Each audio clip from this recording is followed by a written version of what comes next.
First of all আমরা check করব হচ্ছে আর্কিটেকচারাল প্ল্যান যে কোন দিকটাতে আমরা বাড়াতে পারবো, রাইট?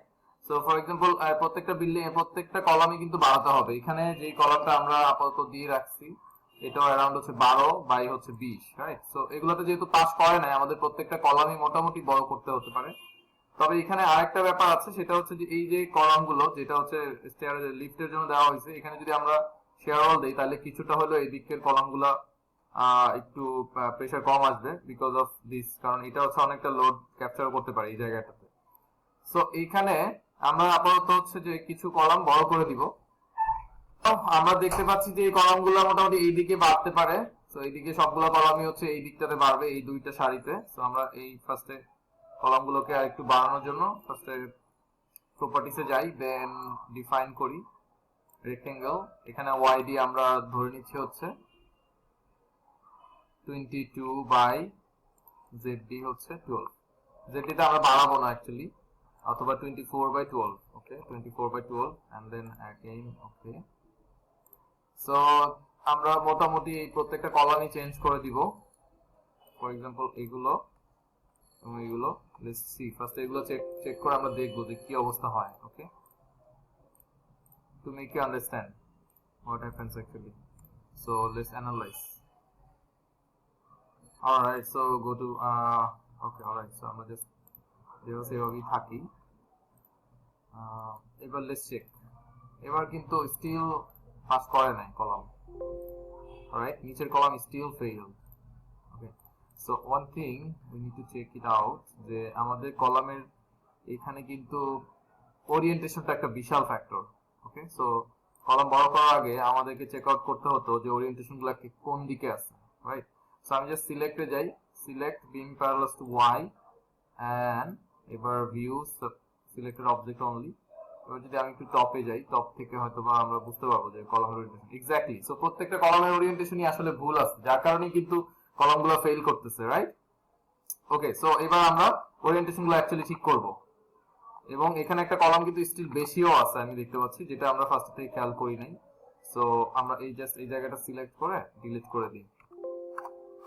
Great, awesome. সো এবার আমরা যেটা করব, এগুলো সব আসলে 90 ডিগ্রিতে ঘুরে দিব।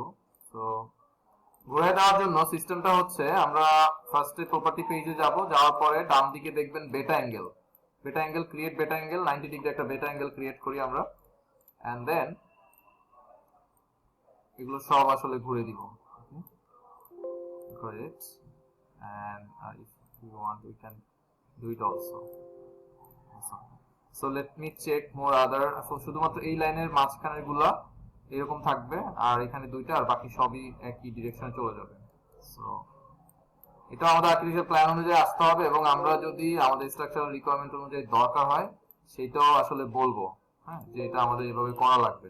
ওকে, এই জিনিসটা আমাদেরকে বলা লাগবে। সো এখানে দেখা যাচ্ছে 3 4 5 6টার মধ্যে দ্বিতীয়টা শুধুমাত্র ঠিক থাকবে, আর বাকিগুলো সবই ঘুরে যাবে। সো আমাদের এটা ঘুরে যাবে, and this will not modified. Okay, so এটা আমরা টগল করার অপশন আছে না? নাই। let's check it happen. এটা আমরা যেটা করব, একটা নতুন ক্রিয়েট করে 0 ডিগ্রি দিয়ে রাখি। এটাতে আমরা 0 ডিগ্রি অ্যাপ্লাই করে দিই, রাইট? গ্রেট, সো মোটামুটি বোঝা যাচ্ছে এখানে সবগুলাই হচ্ছে। সো এখানেরও এই দুইটা হবে সব।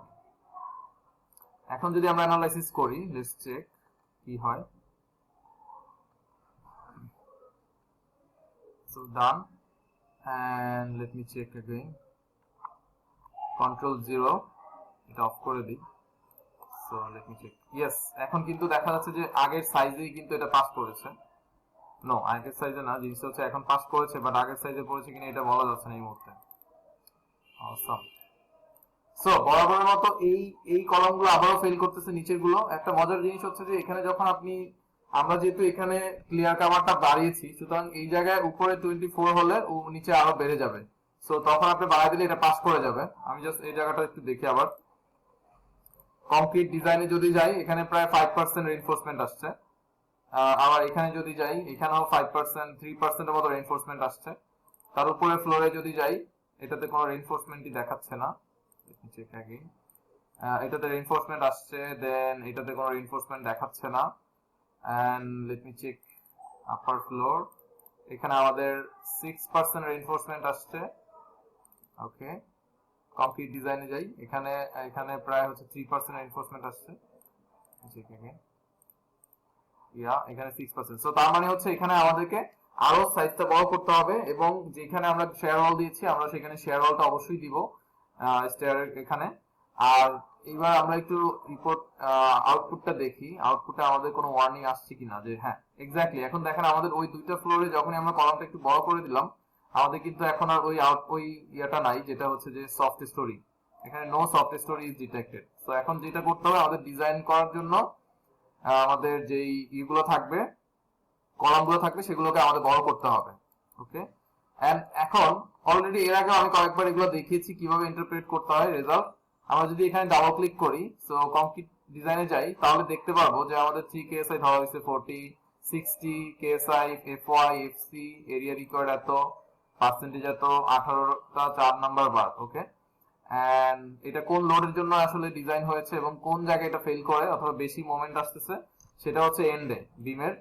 এন্ড কতটুকু লোডের জন্য কাজ করতেছে, কতটুকু মোমেন্ট আসতেছে, এমওয়াই এন্ড এমজেড, স্বাভাবিকভাবে এমওয়াই বেশি আছে। এবং আমরা অ্যাকচুয়ালি দেখতে পাবো যে আসলে কোন লোডের জন্য এটা ফেল করে, 38 নাম্বার লোডের জন্য। সো 38 নাম্বার লোডের মানে কি, সেটার জন্য আমি যদি লোড পেজে যাই, এক্স্যাক্টলি, সো 38 মানে হচ্ছে, আমরা যদি এটাতে যাই, 9, 10 এবং 1 মানে 8 ক্লক লোড, রাইট?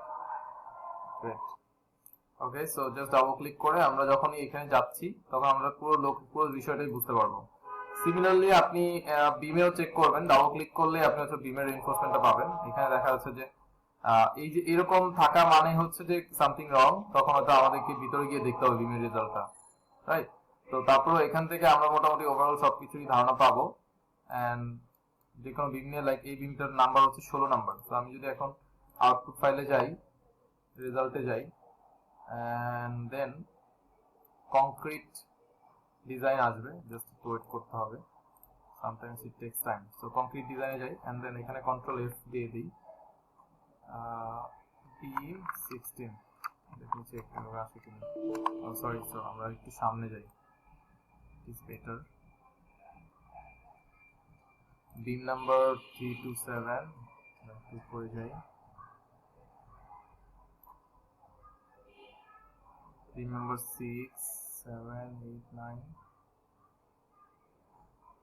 16 নাম্বার বিমটা দেখবো। ওকে, তো প্রথমে আসলে বিম থাকে, তারপর হচ্ছে কলামগুলো।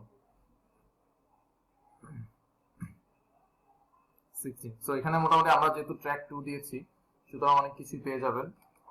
লেন্থ এত, এফওয়াই, এফসি, সাইজ, তারপর হচ্ছে বাকি ডিটেইলস। দুইটা 9 নাম্বার বার দেওয়া হয়েছে।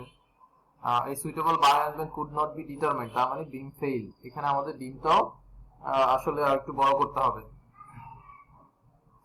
রিকোয়ার্ড স্টিল হচ্ছে এত inch square, maximum stress steel permissible 2.315 inch square, maximum negative moment এত। এখান থেকে আমরা এটা নিয়ে কিন্তু কাজ করতে পারবো ম্যানুয়ালি। ওকে, তো এখানে রিকোয়ার্ড স্টিল আসছে এত, and 3, 5। সো এই জায়গা থেকেও আমরা আসলে অ্যাঙ্করেজ ইএস লেখা থাকবে, কারণ দুই দিকেই আসলে এটার কানেকশন আছে, সেই জন্য অ্যাঙ্করেজ স্টার্ট এবং এন্ড দুই পাশেই আছে। এই রেজাল্টগুলো আমরা আগের ক্লাসে ভালোভাবে দেখিয়েছি, আপনারা ওগুলো ভালোভাবে দেখবেন। So let's check another thing, আমরা যেটা সবসময় চেক করে থাকি, নিচের রিঅ্যাকশনগুলো। Okay, view selected object only, and এবার আমরা হচ্ছে যাব পোস্ট প্রসেসিং এ অবশ্যই, and then result, view value, reaction, global y, show line. So এটা আমাদের দেখা লাগবে, কারণ হচ্ছে যে দুই পাশ মিলাতে হবে। সো আমি জাস্ট ইউনিটটা চেঞ্জ করে এখানে হচ্ছে যে, এটাও একটা ব্যাপার যে দুই সাইডটা আমাদের কিরকম ভেরিয়েশন আছে। আমরা একটু যদি 3D তে যাই, ওকে, সো 488 and এদিকে 267, অনেক ভালো একটা ভেরিয়েশন বোঝা যাচ্ছে। সো আমাদেরকে সেক্ষেত্রে লোডটা একটু চেক করতে হবে যে আসলে লোডে কোনো জায়গায় আমরা আসলে খুব বেশি দিয়েছিলাম কিনা, এরকম কিছু ব্যাপার থাকতে পারে। ওকে,